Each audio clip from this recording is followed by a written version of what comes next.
त्रिदलं त्रिगुणाकारं त्रिनेत्रं च त्रियायुधं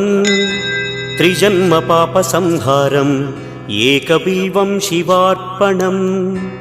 त्रिशाखैः बिल्वपत्रैश्च अच्छिद्रैः कोमलैः शुभैः तव पूजां करिष्यामि एकबिल्वं शिवार्पणम्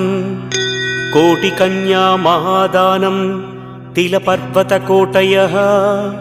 काञ्चनं शैलदानेन एकबिल्वं शिवार्पणम्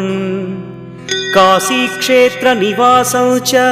कालभैरवदर्शनं प्रयागे माधवं दृष्ट्वा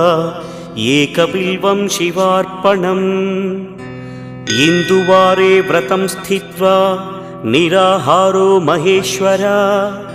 नक्तं हौष्यामि देवेश एकबिल्वं